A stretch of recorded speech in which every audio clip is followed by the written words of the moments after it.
উঠে আইছি বস্তায় এখন তো একটা গাদা আছে তুলে দে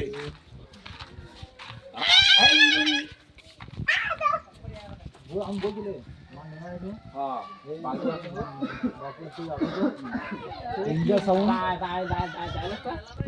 হাওড়া জাগিয়ে